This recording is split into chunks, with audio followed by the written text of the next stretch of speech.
Welcome to Look Around Confederation. I am your producer for the evening, Moose. I'm surrounded by the world famous, the amazing, the known around every inch of the South Kennedy twins. I'm joined by our Lieutenant Commander in Chief, Walter D.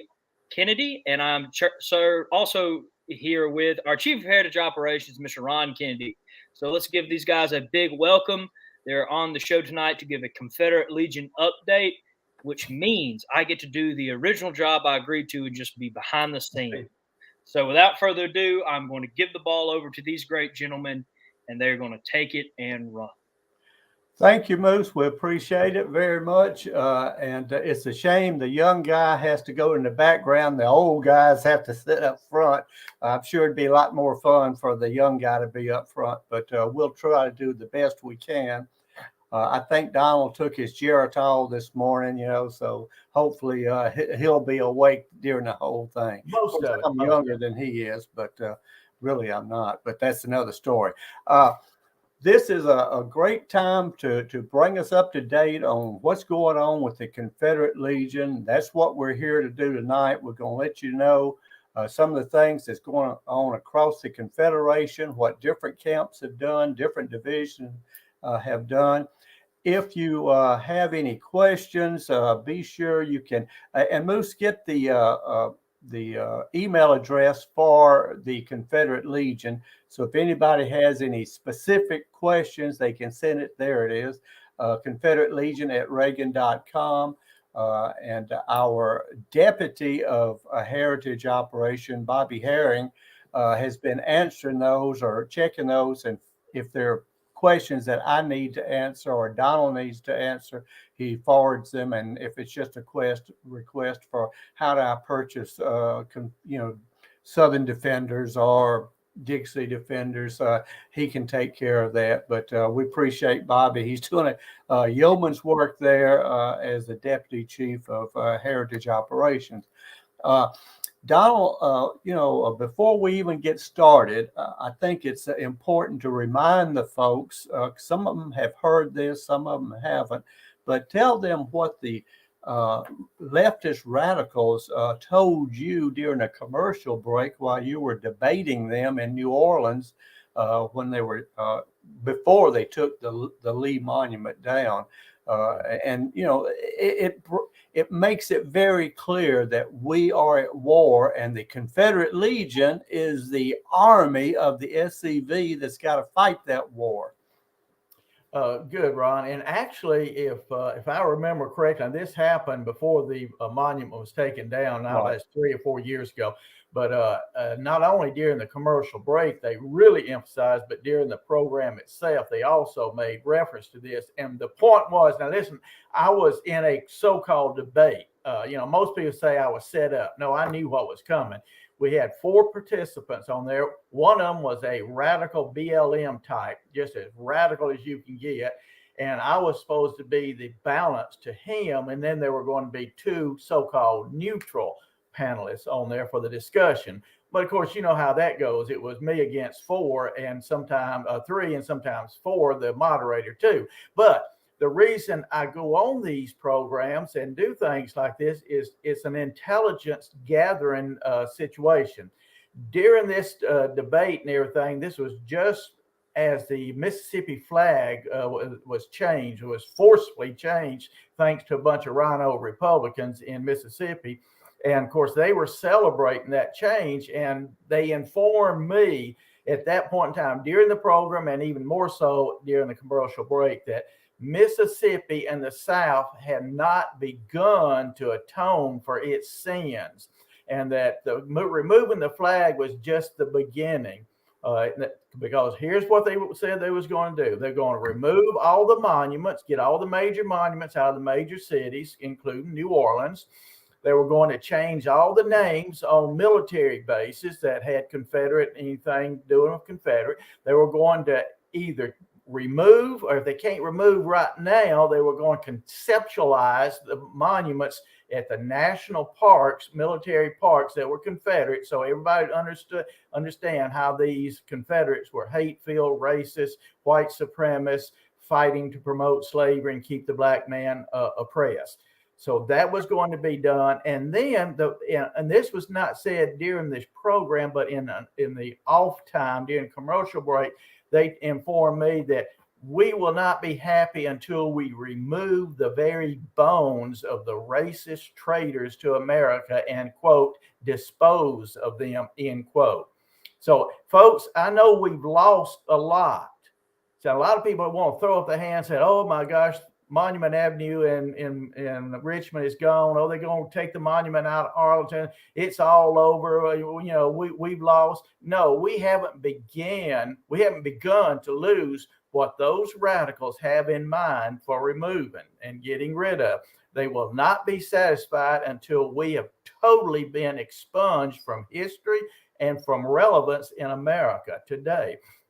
One of the things they said they were going to do, that they were going to push for after everything else got done, well, everything else was accomplished, they were going to see to it that any name associated with any state that was a slave state of the old Confederacy, those state names would have to be changed because those names were offensive and hurtsome to too many people. So, Ron, we think we've lost. No, we haven't begun to lose what they're going to lose, what they're going to take away from us. If we don't become active and do something in a positive manner to turn this around, we've got a lot more that we can lose. Liberty is at stake here. It's not just a few old monuments out there.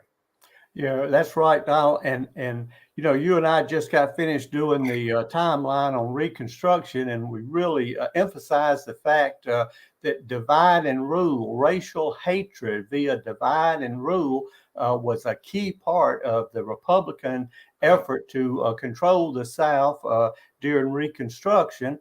And that same element is continuing today. So a lot of people say, oh, Reconstruction is over. Thank God we got through that. No, it's not over. We're back in active Reconstruction. You know, we went almost 100 years, a little over 100 years of passive Reconstruction, where we were given the semblance of local self-government. But, you know, about 1990, that ended. You can argue the exact date, but at least by 1990, that was over. We're back in active Reconstruction.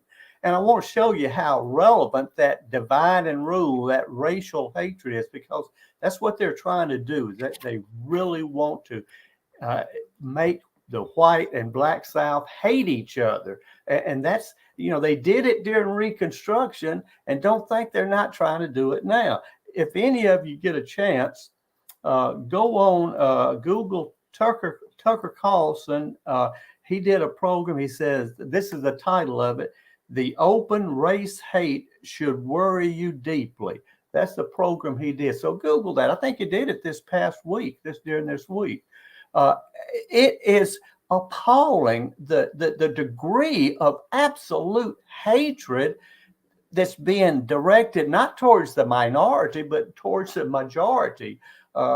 Even though it's a smaller and smaller majority, but this infliction of racial hatred and this indoctrination of people to hate people just because of the color of their skin, and their very DNA makes them guilty of such heinous crimes that they should be literally wiped out. I mean, this is very similar to what all authoritarian groups do when they get ready to conduct genocide. So if you get a chance, go in and listen to that, because I think it sort of tells you that, look, divide and rule is still their game plan. Racial hatred is still their game plan.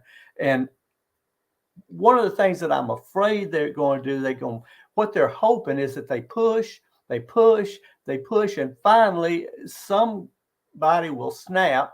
I've had enough, and they'll go crazy on our side with a Confederate flag or whatever, and start shooting or bombing or whatever. And that's exactly what they're hoping for. That's what they're pushing for. So listen, don't let them turn you into what they want you to be. Remember, we are gentlemen, we are Christians, we espouse a Judeo-Christian ethic of of love your neighbor, of do unto others as you would have them do to you. So don't give back what they want to give. Donald? Yeah. Ron, just right quick, what you're saying is don't give the enemy the battle they want to fight. That's what you just said is the battle they want us to get involved in and fight, because it's a loser. It's a big time loser for what they do not want to fight is the fight with facts. And the Confederate Legion and the SCV has facts. If we can get this facts out, get the information out, get people motivated and get people actively involved, and then one day have somebody in a bully pulpit that's one of us that will wave our flag and lead the charge, we can not only win, we can take back everything that has been lost. And that's the thing that's important. If we do this right, every monument that's been taken down or moved to a different area will be replaced. And not only will it be replaced, but those scallywags who voted or passively allowed it to happen, there'll be retribution for them as well. They will pay politically for what they've done or allowed to happen. But we got to that's our responsibility. That's what we've got to do. The fight continues, folks. In Arlington, they're trying to destroy that beautiful, beautiful monument and really desecrate the graves of the Confederate veterans that are buried there. Numerous folks have been involved in this fight to preserve that monument, to protect it. The SCV, as well as other Southern heritage organizations and individuals, have been doing yeoman work trying to preserve that.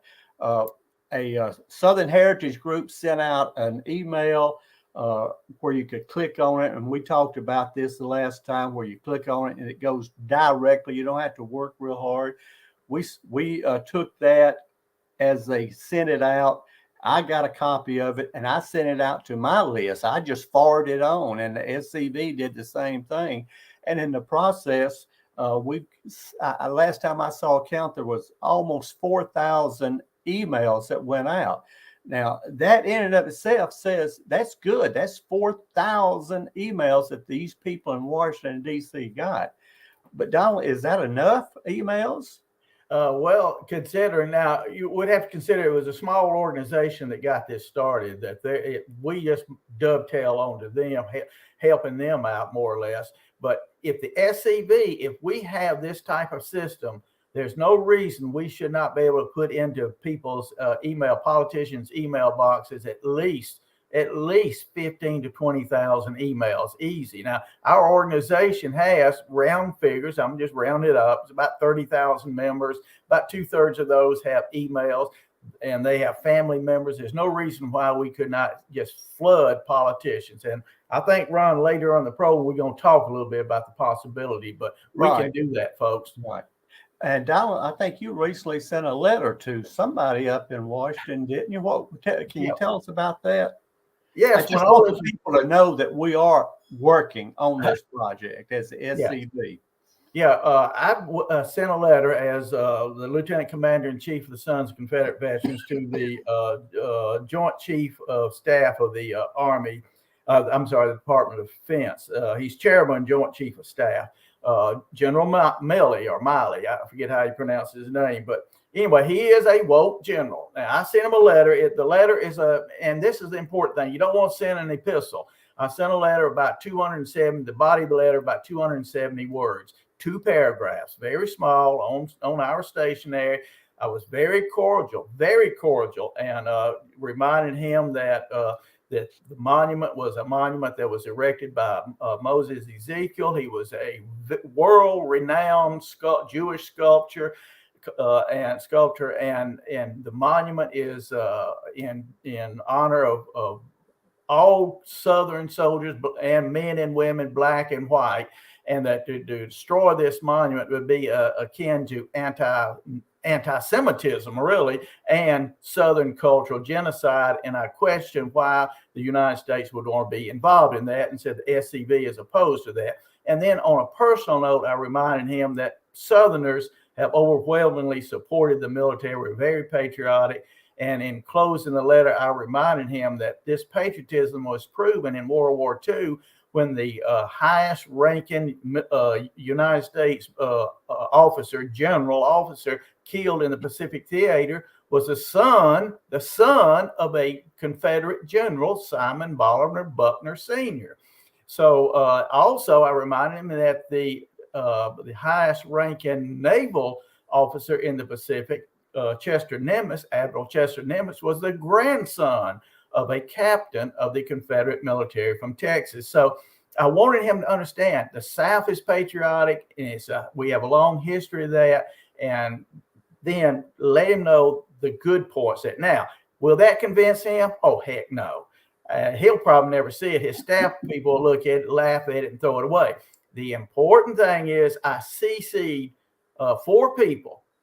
I CC'd my 2 senators, Cassidy and Kennedy, and I also CC'd my representative up here in North Louisiana and Ron's representative down in South Louisiana, Scalia. Scalia carries a lot of weight. He needs to know that there's a national organization that's got its finger on what's going on here, and we're watching this. So if we do that, if every camp commander would do that, just think of the impact it would have. But this is some of the things that we can do as individuals, and we can have an impact. So I'm just glad we had a chance to get that done, and hopefully it'll make a difference sooner or later. Look, one drop at a time will create a big tidal wave one day.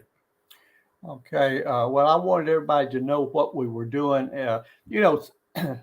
When I first joined the SCV, I used to get frustrated and aggravated when I'd ask, well, why aren't we doing something? And people would say, well, the officers say, well, there's a lot going on in the background that we can't talk about. And that would just drive me crazy. Y'all are just using that as an excuse.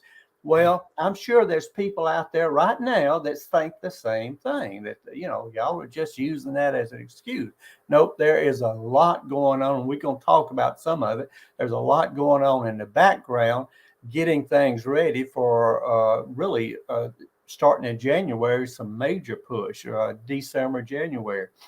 But remember, we're in a political battle, and to win, we must activate the majority of Southerners who are still proud of their Southern heritage. That's why the Confederate Legion is so important.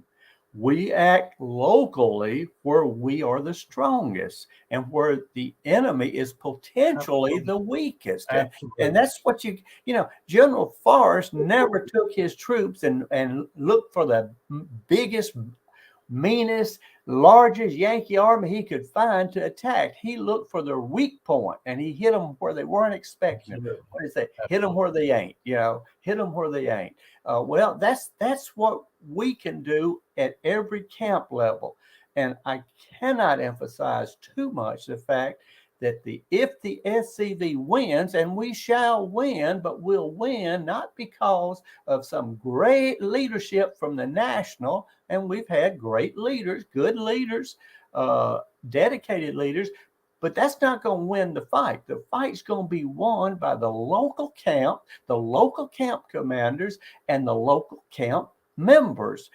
participating in this effort. Otherwise, if you're not interested in helping to save our heritage or to fulfill the charge, then all you're doing is allowing the SCV to turn into a Civil War roundtable with a Southern accent. And there's nothing wrong with the Civil War roundtable, don't get me wrong. But their mission is entirely different than our mission. Absolutely. We both enjoy studying and learning and touring battlefields, et cetera. But that's where it ends. We have a mission. We are appointed to vindicate the cause, not to apologize for the cause, and to get our message out there. And it'll only be done if the local camp commander and the local camp members participate. And one of the things that I'll be asking each camp to do is to appoint someone in your camp as your heritage operation individual or your chief of heritage for your camp. So, and let me know who that is so we can communicate with him when it's time to do a counterattack or we're trying to get out news releases. I'll have someone in your local camp to contact. We need that done, and that needs to be just as important. It not as important as the adjutant's job, because without him, nothing will get done. But it is as important as the commander's job. It is the action arm of your camp. So when we start doing these counterattacks, or we get out news releases, or something bad is happening in your area, I know who to contact, and I know how we can start getting some information out to the general public. So it's very important. Every one of you go back to your camps and say, look, we need someone to be in charge of heritage defense. And really it's heritage promotion, because we're not just defending our heritage, we're promoting it. And we'll promote it in a positive manner. And that's the best defense possible. Because remember, the majority of the people of our South still are proud of their heritage, their Southern heritage. Donald and I proved that when we did that 1,000 randomly selected survey, and we got, good gracious, almost 100% return with 100% positive results from a 20% return on 1,000 polling cards. And they all were excited that someone finally asked them and asked their opinion. And all of them, virtually, well, really all of them, marked that they felt like their representatives, their elected leaders, were not doing enough. Well, okay, that's our job then at the camp, is to make this known to the world, that this is a positive thing. Southern heritage is worth preserving, and that we expect our political leaders to stand up for us, to stand up for our heritage. Now, Donald, a lot of times we talk about local agents of influence, and we want the SCV, each camp, to be a local agent of influence. But maybe they don't understand, maybe people don't completely understand what I mean when I say contact the local agents of influence in your community. Why don't you tell them what it means? Well, it's real simple. People who have influence in your community, such as your civic groups, Kiwanis Club, Lions Club, Chamber of Commerce, Junior Chamber of Commerce, if they still have those, different organizations like that, your churches, Knights of Columbus, whoever you can deal with in that area. That is your civic side. These people have influence in the community just by the nature of their organization, who they are, and what they talk about. And also, never forget, every elected official that you have is an agent of influence in your community. Every elected official in your community needs to hear from the Sons of Confederate Veterans, not the national. They don't give a hoot and a holler about what we think in Columbia, Tennessee, because most of us don't even live in Columbia, Tennessee. But they do care about John Q, local SCV member in the local SCV camp. Now, Ron, I'm going to jump ahead a little bit here and just tell people about how this works. Recently, we had our DEC meeting in Louisiana, and our ward camp commander, Kevin Atkins, from Farmville, Louisiana, Union Parish. It was named for the Union before the war, not the Union after the war now. Get that straight. But he gave a program on how to contact the legislators at the local level, the local people, and how to interact with them. And he actually started a program where he would get to know these people and invite them over for some coffee. I call it, just off the cuff, Confederate cup of coffee time. He had representatives in his area that would come, and he made their acquaintances, and they talked to each other. All of a sudden, that representative that's had that cup of coffee with Commander Atkins, he has put a face on the Sons of Confederate Veterans. And this face is a well-known, well-respected local school teacher. So it changes the opinion when these people get emails and letters and phone calls when the legislature is in session and is trying to do something abnormal. So this is another way that we can effect positive change in the community. Your local, your agents of, the SCV becomes one of those agents of influence. We're influencing the society that we live in, the community we live in, and influencing them with a positive message about the history, Southern heritage, and the Sons of Confederate Veterans. Now, we also, as I think Ron has already mentioned, we have the ability in the Confederate Legion to offer radio ads in the local community. You can buy radio ads and put on your station, local station, every now and then. You don't have to do it every week, every month. You can do it every 3 months, every 4 months, twice a year, whatever. That way you get the message out to 1,000 people. We have Confederate Dixie Defenders and Southern Defender that you can buy. Going back to Kevin Atkins in Union Parish, we're working with him to put a Dixie Defender together that is specific for the local area. I have people in South Carolina and in Texas also, and I think in Arkansas, who are interested in doing a very similar thing. Now, the price is a little more expensive, probably about 3 or 4 cents per copy more expensive, because normally you're only going to buy 1,000 or 2,000 copies. But these can be given out at fairs, at festivals. They can be given out throughout the community. And it's a soft sale of Southern heritage, because it's talking about local issues, local heroes, local people that should be well known in the community that was a part of that war and a part of our history. So we've got a lot going on in the Confederate Legion. We just need to really get started. Hopefully in January, especially, really running full time again. So we got a new chief of heritage operation and assistant chief that'll really get us going there, and we're looking forward to that. Donald, tell them about, don't we have a couple of camps or divisions that bought some radio ads recently? Yes, recently, I'm not going to mention, but there are 3 divisions actively right now that are running some. So I challenge other divisions and other camps to do the same thing. Again, don't run a week's worth of ads and expect to get 100 new members. This is not how marketing works.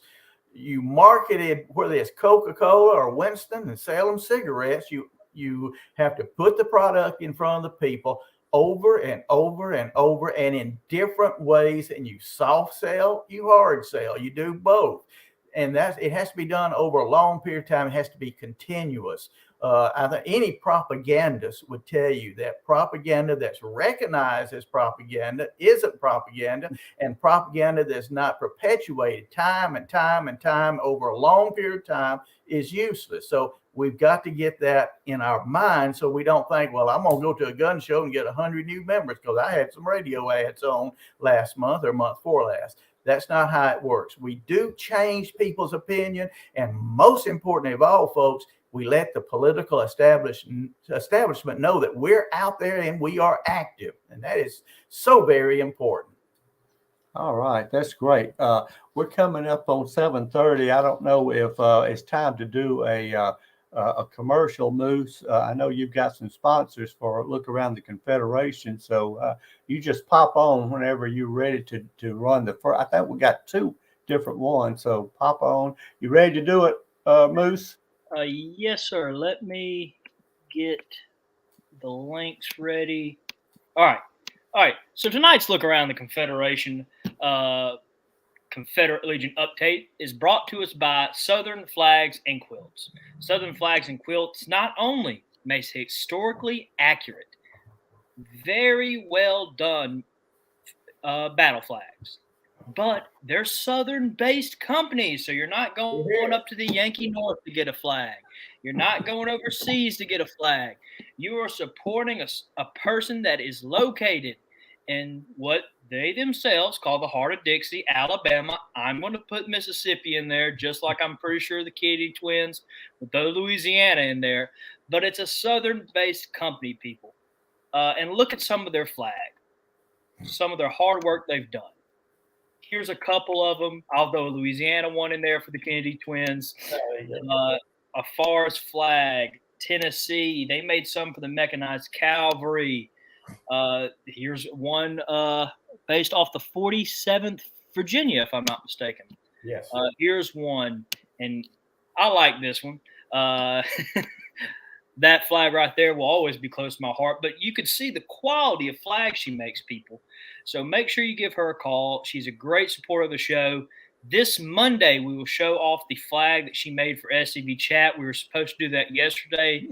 Someone got caught up in work and left it at his house and didn't bring it to the show. But this Monday, we will unveil the flag that she made for us. And when I tell you it is of a high quality, I mean it. And she has good prices. She's a good hard worker. And, again, a Southerner. So make sure to go support our sponsors, Southern Flags and Quilts. Southern Flags and Quilts link is in the chat. They're on Facebook. Go make sure you give them a look. They also, I think, are donating a flag to Ben Jones after Monday's show. So, they have some good connections. Make sure to go support our sponsors. Gentlemen, do you want to go ahead and take a Pop-Tart break? Yes. All right. And remember, all our Pop-Tart breaks here, Look Around the Confederation, are sponsored by, guess what? The Confederate Legion. So make sure you share this episode tonight, get the word out there about this update, and make sure you help stand up with us and get the job done locally, people. There is a place nestled in the rolling farmland of southern Middle Tennessee. A home constructed in 1837, nearly lost to the ravages of war. Saved by a servant and a Confederate general. A place where families loved and lost. If walls could talk, what stories could be told? If a place, a home, can feel love, loss, pain, surely this is one of those places. Nearby is a more recent structure, and inside are the stories of heroes and heroines, stories of battles won and lost, stories of sacrifices made by the people of its native soil. A place that will tell the true and complete story of the Southland and the war fought for its freedom. From the causes that led to the conflict to the modern-day struggles to protect Southern history. Historic Elm Springs and the Confederate Museum at Elm Springs are the general headquarters for the Sons of Confederate Veterans. A place where the story of the Southland and its historic struggle is preserved and told. Come and discover your history.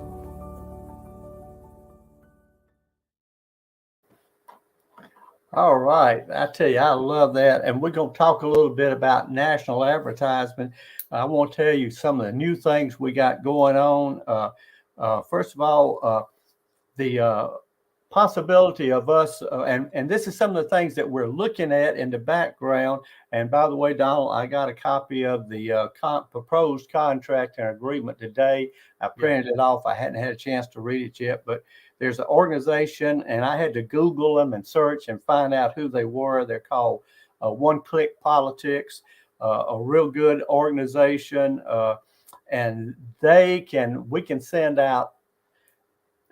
It's phenomenal, folks. We can send out an email that for every representative in Congress, every senator in Congress with just one click. And that makes it so easy. And we would control it.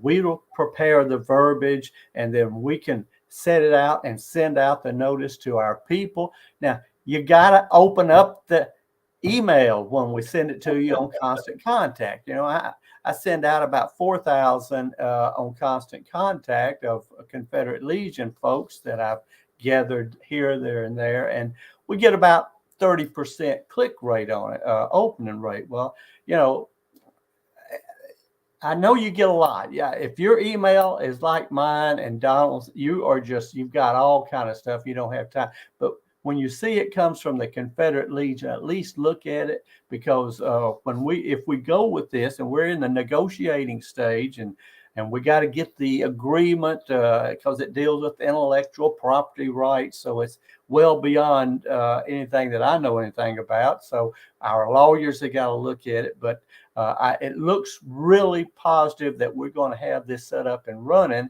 We're pushing for around December or January to have it up and running. And if all goes well, now, you know, there's many a slip between the cup and the lip. So something may come up that prevents it, but it looks like we're going to be able to have a brand new tool for us to use. Yeah, Don? The thing that I want people to realize is, let's think, because we could get this down to, now correct me if I'm wrong, Ron, we can get this down to the division or state level, the legislators of every state. So let's say if old Chris Sullivan over in South Carolina, he has a tendency to keep his eyeball on the legislature. If Chris notices on Monday that there's been a bill filed that's going to go to a committee shortly that will damage Southern heritage, Chris can get on the phone, call us, call the headquarters, say, hey, this is what we've got. And then we can put it together with this one-click deal to send out. And then by Wednesday, we could be flooding people on the committee and the local legislature with emails from SCV people in South Carolina said, hey, I'm a voter in this district, and here's how I feel about it. And it's so simple. I mean, I cannot overly express how simple it is. Then all of a sudden, you had a bill filed Monday. By Wednesday, the bill hadn't hardly been introduced to committee yet. And all of a sudden, committee members and legislators outside of that committee are getting mail from people saying, we don't like this. Let me tell you something, people. If you can't kill a bill in committee, it gets twice as hard to get it killed once it gets on the floor, because it builds a certain amount of momentum. So this thing is great, because it could, like what I'm saying, in South Carolina, it could go for Tennessee, it could go for Texas. We can use it across the Confederation. If it works as we have seen it explained to us, and we'll be studying more. Ron has done a great deal of work on looking at this and investigating this. And again, it's a lot of background stuff going on that, we just have to do. But it is getting done, and we can, if we get this, and if it works the way that we say, we can absolutely flood every legislator in any Confederate states or any northern states if we need to, right, because we've got all their information, plus all the national officers, every one of them, senators, congressmen, just even the janitor of the White House. I mean, we can get them all. Yeah, and that's the important thing too, is that this professional group, they maintain this. So, Chris Sullivan, and we're going to pick on Chris because he is Johnny on the spot when it comes to the legislature. He knows politics better than probably anybody in the SCV, the inner workings of political campaigns, etc. But if Chris has a list today of all the legislators in the state of South Carolina, well, at the next election, he's got to go back and hunt them all down again. But these people, they have staff that keep them accurate, whether it's South Carolina or Rhode Island or Oregon, you name it. So it's really has a wonderful potential if our people will use the darn thing. I don't want to spend a lot of money on it, and it costs money. And we'll get to that in a minute too, because it costs money to do this, but you got to have the tools to fight these people, and this is what it is. But if we pay the money and get the tools, and we only get about 10% of our people using it, then we wasted our money. We should have gone out and had a good drunk off of it. Not that I drank that much, but it would be good whiskey if I did. But the point is, this is a great tool, and I really think it's going to put us up front. Now we've got to go national. We've got to be recognized nationally. Every time this monument in Arlington, someone should be on the air with Tucker Carlson or someone of that nature. They should be on the air with them 2 or 3 times by now. Why? Because explaining the position, and saying, I represent the sons of Confederate veterans. Right. Not someone to get on there and talk about, well, blah, blah, blah. This is no, we've got to get our name out and let them know this is the sons of Confederate veterans, and this is what we believe about that. But anyway, this one-click politics looks like it's going to give us a chance to really get some national exposure. Now, there's another, and again, more money, but there's another possibility too of us getting in contact or purchasing a service that will allow us to get our news release before up to around 2,500 national and state news media outlets. That's been one of the problems we have. We send out a news release, nothing happens. But this is a professional group. They know how to get into the back door to get this information in the right hands. Now, does that mean that every time you issue a news release that they'll carry it? No. But I'll guarantee you they won't carry it if you don't send it. But we don't know how to send it. We don't know where to send it to. So, yeah. And Donald, go ahead. I know you died to say something. Yeah, well, I just want to make a point that in the past we have sent news release, and we got some coverage. And when we got coverage, do y'all remember the response we got? And that was just from a little. That wasn't even anything really big like on Tucker Carlson or Newsmax or something like that. This gives us the ability. There's a backdoor key that you can use to get into media outlets that Donnie Kennedy or even the commander-in-chief of the SCV sending a press release out to Fox News.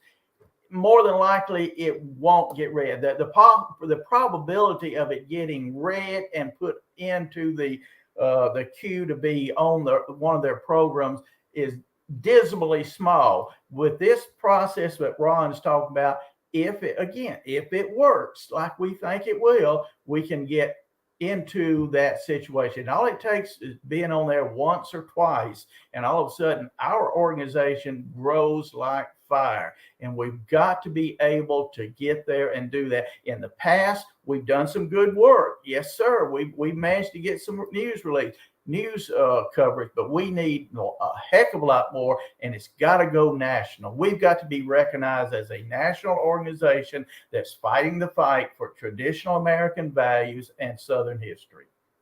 Okay, now look, I'm going to talk about something else. In addition to that, we've got a lot going on. We've got our first venture. Looks like it's going to come out for national advertising in a TV program for them. Donald, you want you know more about this one than I do, so I'll let you talk about it. If any of you out there have Roku TV, I call it Roku. They call it ROKU, I believe. I have it. There's a channel you can go on there and get on. I think, what is the name of that channel? AME TV. And there's a gentleman on there that does great shows on it. He's got a pretty good following. And we can get ads on his program and begin more of a national audience. But the main thing it does for us, it gives us the time and the means of practicing putting together suitable TV advertisement. The one that we just showed here, Ron, I clicked on it a little bit late, but it went over a minute and a half. Yeah, that won't do. We've got to truncate it down to about 58 seconds. And we've got to have, that's an excellent ad, and it would really look good, but we're going to try to run it on some of these smaller TV outlets. Roku has the potential of having millions of viewership. Now, of course, that doesn't mean you have his program is viewed by millions. It's probably more like tens of thousands. But that starts the process, and we can practice on getting our ads out and started on this program. And I'm looking forward to working with this. Is going to be one of our first ventures. And Ron, do you want to mention the Epic Times, or you want me to? Well, go ahead. You're on a roll. Yep, that's another part of my effort. I had. Hang on, folks. Let me reach up and grab something. I've got a newspaper here, and I'm going to try to back off and show it to you. This is Epic Times. This is a real newspaper. It comes out weekly out of all places, New York City, but it's very, very conservative, limited government conservative paper. It has anywhere from 300 to 500,000 readership. And we're looking to buy some ads, print ads in that magazine. And again, we're going to, hopefully what we'll do is we're going to advertise the only national Confederate museum that is not a woke museum. And if people want to hear the real history, American history, come to visit our museum, the National Confederate Museum in Columbia, Tennessee, headquarters of, guess what, Ron? Sons of Confederate Veterans in Columbia, Tennessee. And then we'll have a little QR code that they can look at, a little bug that they can look and put their phone on and get a little 2 or 3 minute video, and it'll tell them how they can join the SCV. They can join the SCV as a member. If they don't have or haven't found a ancestor, they can join as a friends, and we can put them in a preliminary list of people that we can help find an ancestor. So we want to collect as many friends and members as we can so we can become a nationally influential organization just like the NRA. That's great, because and again, we've got to go national with this. And I'm hoping to start this advertising campaign somewhere around December. And listen, folks, now we get down to where you find out, who will talk the talk and who will walk the walk. We need money to do this. These ads aren't free; they are expensive. But if you'll join or rejoin, re-up your dues on your Confederate Legion, we can afford to do this. The bank account's getting real low, so I've had people that are asking about helping out on ads and radio ads, and well, right now I can't do it. So, and I know we've got issues with when did I renew or when did I join. We're working on that too, is going on in the background, so please bear with us. It's quite a task, and one day if you want to know the whole story of how much work it took to get this effort started, we'll get Paul Gremlin and Donald Kennedy to sit down and talk to you and tell you just how much effort it was to get this. And of course, getting it started off-site, away from the headquarters, out of necessity. It wasn't by choice. It was out of necessity. Has caused a lot of issues on keeping up with who's a member and whose time it is to renew and did you get your certificate. But we're working on that, and that's probably my primary job, is to make sure all that gets straightened out before the next convention, national convention. But we're looking for December, because by December, good old Jimmy Hill, who's worked like a Trojan up there at the museum to get everything together, he plans to have all the QR codes ready for the timeline. Now, I don't know if you know about that, but the timeline, of course, goes from the earliest settlement of the South all the way up to the modern era. But throughout that timeline, there'll be some QR codes, and you can take your phone if you're visiting and put up and look at the QR code, and it'll give you about a 3 to 5 minute video about the topic. And Donald and I just got through doing 4 or 5 for the Reconstruction, 5 for the Reconstruction.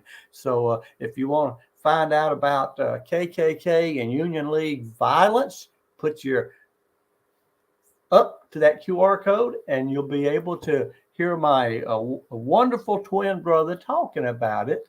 And of course, we try to stay off camera as much as possible because we don't want to run people off. But a lot of good information that will be there. So I hope that by December it'll be ready, and then we can start our advertisement effort. And that's national advertising. We want the national media, the conservative media especially, to know who we are, and I want them coming to us first for an opinion about a monument issue, a Southern heritage, or some type of discrimination against Southerners. Also, just to again remind you, we are working on a Confederate Legion website to get up. Hopefully that'll be done also by the plans and hope. Of course, we plan a lot and we hope a lot, but that it'll be up and running by December or January in time for the advertisement to start. Hey, Also, Ron, we've got a counterattack coming up, Donald. yeah, well, I'm just going to mention right quick, Make Dixie Great Again is still up and running. If you can wade through there, you can still find videos, you can find information there, and hopefully you can work through membership renewal. But this is why we have to get a new on-site at Elm Spring, that Columbia website set up, and that's what we're doing now. So I just want to let people know that they can still use the Make Dixie Great Again website. Right. And Ray is working with us, just doing great work for us, and we appreciate him very much, him and Victory Flags and more. Donnie, you want to tell them about the counterattack we got coming up for Thanksgiving and Christmas? Oh, absolutely. Coming up in we're actually at the end of this month, we'll start pushing our Thanksgiving and Christmas counterattack. The main thing we're doing in Thanksgiving is we're talking about the first Thanksgiving. And as you all know, as Ron alluded to, the beginning of Southern history, as our timeline proves, demonstrates, started in 1607, not in 1620.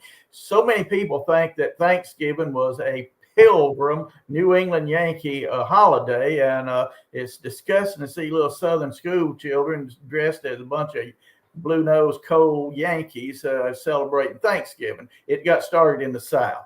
So we want to use that idea of the misinformation about Thanksgiving to also tag on and dovetail into misinformation about all of Southern history. That is taking place then. And then in December, we're going to come around talking about Christmas in Dixie. And one of the things we'll be talking about is, I got a little book here called General Lee and Santa Claus. This is a very interesting little book that was really written right after the war, and it talks about how General Lee, it's a fictitious children's book, folks, talking about how General Lee and Santa Claus had to conspire and work together to get around Abraham Lincoln's blockade of the South. And it's very, very interesting. It's a great stocking stuffer. I have to be quite careful when I say that. And this is one of the things we're going to try to promote in the future, is more children's books and books for younger people to get them introduced into Southern history. Now, we have videos about Thanksgiving and Christmas in Dixie. We've got radio ads. We have counterattack letters. And I'll let Ron tell you about it. We got both the instruction and letters that your camp can send out to your civic groups or your politicians to let them know about the first Thanksgiving and what they can see on our website. And they can also do the same thing at Christmas. So, Ron, if you want to tell them about the letters and information. Yeah, I'll be sending out the letters for Thanksgiving. You'll have a Word document, and look, it's coming out on Constant Contact. So if you don't open it up and read it, it won't do any good.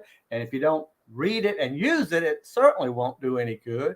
But I'll have a Word document of the letter that you can send to your local agents of influence, the civic groups, talking about Thanksgiving and Dixie. And then in Christmas, another letter will be coming out to you through Constant Contact. about Christmas in Dixie. The letter will have the QR code on it. So when you photocopy that letter and sign your name to it and mail it to your, say, local Knights of Columbus, then they can put their phone on that QR code and see the video right there. So even if you can't afford to put the radio ads on, you can send them the video right in the letter itself. And make sure you send it to your politicians. Let them know that we're here, we're active, we're not going away, and our monuments, by God, are going to be put back up. You just wait and see. Yeah, and those who refuse to help us, they're going to be put away. They're going to have to go into retirement. Yeah, be sure you remind folks, and I'll remind them here, put it on your social media. All these videos they've got, you can even put your, I believe you can put your those radio ads on your social media. There'll be no picture. If you can put a picture of the SCV logo if you want to, and then tack the ad to it. So, okay. So that's going to be the counterattack coming out in November and December. So be looking for that. And again, every camp, and that's why I need every camp to give me the name of who's their heritage promotion officer is for the camp, because he will be the one that I can pick up the telephone. I have to and talk to him, say, are y'all sending this out? Are y'all using this? What else can I do to help you? And that's a big question, because a lot of times Donald and I will put something together. Oh, that's perfectly clear. What is clear to us, but it's clear as mud to people that read it. So, I need that constructive criticism in return. Moose, if you have that Stephen D. Lee document, if you'll post that, because I just want to tell everybody that we do have coming up in February, the Stephen D. Lee Institute is February of 2023. Boy, that just seems like, can't believe that. But anyway, it'll be in Tampa, Florida, and there should be information very soon posted on the Stephen D. Lee part of the website, on the national website. You can go down and click to the Stephen D. Lee website. I'm asking Frank Powell to put up some information about it, but here you can see, the speakers, the topic, what we're talking about, monuments from memory to mayhem, and I'll be talking as well. But there's quite a group of very distinguished speakers there, politicians as well as archivists, and you name it. There's just a great group. I see Teresa Rowan's going to be there as well. So anyway, mark that on your calendar, coming up in February. Also, Donald and I are going to be on the road. We're going to be at the Alabama. I don't know if Donald's going to be able to make it down or not. But yes, I think I am. That's the Alabama DEC's having a training session in Foley, Alabama, November 18th and 19th. We'll be there. Great. I love Foley, Alabama. That's what we call Lower Alabama, LA, Lower Alabama. So I love going there, and I look forward. I've been there to that camp. That's a very, very active camp down there that's sponsoring it. So Donald and I'll be there in November. January 20th and 21st, Donald and I will be in San Antonio, Texas, with the SCV event there. Donald, is that a division, brigade, or a camp? I didn't write. All I did is put the date down, and I could tell. I don't know. We're gonna be there anyway. Oh, I know we're supposed to be there, and I'm gonna try my best to be there. So I'm gonna go to. We'll be in Alabama, enjoying Alabama food, and then we're gonna go to Texas and get some good barbecue. So it's gonna be a great time. We're gonna be on the road. We'll also will be in. This is August of next year. The Army of Trans-Mississippi training session will be at there. So that's going to take care of the As also, we have a Tennessee. I didn't put that down, Donald. Do you have that down? The Tennessee. I don't have that. But hey, weekend after next, we'll be in Pleasant Hill at the rededication of the monument that we were re-erecting there. That some woke people wanted to destroy, and we had it saved. Quick, I'm gonna just mention one thing. I noticed, I believe in your speakers, you had a UK speaker at the Stephen D. Lee Institute. I've got several phone calls or emails from people in Europe who are pushing that the Confederate history in the Czech Republic and other places. You and I have dealt with people in Scotland, England, and Netherlands, and France, and Germany. So people internationally are becoming interested in the Confederacy. We need to get our message out to those folks also. All right, we're running up on our time limit. I just want to make sure we've got the Army of Trans-Mississippi, we've got the Army of Tennessee, but we don't have anything scheduled yet for the Army of Northern Virginia. So our friend and the head of the Army of Northern Virginia, if you have a training session and you need the Kennedy brothers, let us know so we can get it on our calendar and make plans to be there with you. It's been a long time since I've been in Virginia. Donald and I took a tour of North Carolina and Virginia a couple of years ago. A year ago. Moose, did you have one more ad you wanted to run, a sponsorship? We just have one more ad. Let's I go don't think for it. you'll mind. Remember, everybody, that one of our sponsors for this evening is Past Commander-in-Chief Larry McClooney Jr. and his books, in general, Beauregard's Defense, Vicksburg, and one on the Yazoo Pass expedition. We really need to bring that lovely graphic we made from the Monday show and have it saved for Thursday. You'd think it'd be common sense, but as you could tell from look around the Confederation, sometimes that's not here. But these are some great books in General Beauregard's defense. Of course, all of our heroes have been just slandered these past couple years. But for General Beauregard, I think he might be the first to ever get really slandered and get pushed as hard as he has. I think he's been slandered since he was alive, bless his heart, and it's only continued to get worse these past 100 years. So in General Beauregard's defense reads like a court case that defends General Beauregard, his actions, and everything he did during the war. And it is written by an educator, our past Commander-in-Chief, Larry McClooney Jr., and it reads beautifully. I had the chance to read it for one of our book reviews on the Monday show. Highly recommend it. Christmas is coming around the corner, and if you know someone as a big history person, they would love this book on General Beauregard, and I would highly recommend you get it. Link to our past Commander-in-Chief's website is in the chat now, www.larrymcclooney.com. And go make sure to support him. Make sure to share this episode, and let's get the message out, people. Do you guys have anything else you want to say before we kind of sign off for the evening? I think we've said enough. I just want to, again, encourage everybody who's a Confederate Legion member, go ahead and renew, get your money in. We need to get our coffers back up so we can do some of this national advertisement. We're at the verge of Breaking Bad, folks. We're going to do something.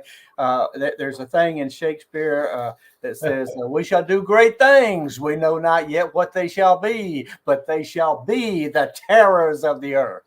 Except in this time, it's the terrors of the Yankee Empire. Hey, that's right. Amen. Make sure, again, people, send these to other camp commanders. Send these to other camps. Let's get this information out there. Again, if people aren't here, make sure you send it to them so they can watch. A lot of great information was talked to about tonight that I'm even going to bring back to my camp. I was sitting back here writing stuff down. So, again, make sure we share this episode. It will be live or, available for your viewing on YouTube and Facebook about 8-ish minutes after the show goes off the air. So, again, thank you. And make sure you tune Monday. Same Confederate time, same Confederate channel for our weekly episode of SCV Chat. We have something planned, we think. We either have past Commander-in-Chief Chuck McMichael on Monday or Thursday. He's open for both days. We just can't find our schedule to figure out if we have anything else planned. What's new? That's been going on for the past 2 years. So again, make sure you tune in Monday, share this episode, and remember, everybody, to stay Southern. Thank you, sir. And good night.